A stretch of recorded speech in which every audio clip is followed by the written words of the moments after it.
தாழ்ந்து வீழ்ந்து கிடக்கிற மானுட சமூகத்தை தட்டி எழுப்பிய புரட்சியாளர்.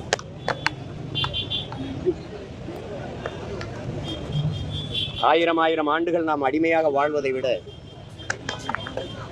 ஒரு நொடியேனும் சுதந்திரமாக வீரமாக வாழ்ந்து சாவது மேலானது என்று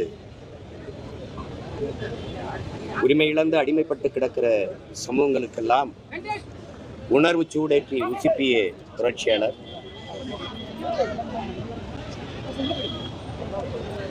சாதிய ஏற்றத்தாழ்வுகளை வைத்துக்கொண்டு சமூக மேம்பாடு சமூக முன்னேற்றம் என்று பேசுவதெல்லாம் சாக்கடை குழியின் மேலே போடுகிற சந்தன பந்தலுக்கு சமமானது,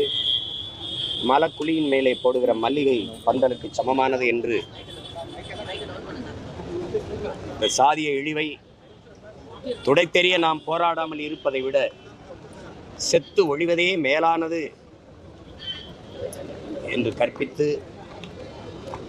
சாதிய இழிவை தீண்டாமை கொடுமையை ஒழித்து சமநிலை சமூகம் உருவாக்க பாடுபட்ட சமத்துவ நாயகன், இந்திய ஒன்றியத்தினுடைய அரசியல் சாசனத்தை வகுத்து கொடுத்த சட்ட மேதை, என்னை கடவுளாக்கி வழிபடாதே என்னை கருவியாக்கி போராடு என்று போதித்தவர். இந்த புரட்சியாளரினுடைய பிறந்த நாளில் தாழ்ந்து வீழ்ந்து கிடக்கிற தமிழ் தேசிய பிள்ளைகள் அவரிடமிருந்து உரிமைக்காக போராடுகிற உயர்ந்த லட்சிய நோக்கத்தை பெற்று வந்த பிள்ளைகள் இந்த அடிமை நிலையிலிருந்து உரிமை பெற்று எல்லா மொழிவழி தேசிய இனங்களையும் போல உயர்ந்து சிறந்து பெருமையோடு வாழ்வதற்கு பாடுபடுவோம் என்ற உறுதியை நாங்கள் ஏற்கிறோம். அவர் பிறந்த நாளில் சாதிய ஏற்றத்தாழ்வுகளற்ற சமநிலை சமூகம் படைக்க அரும்பா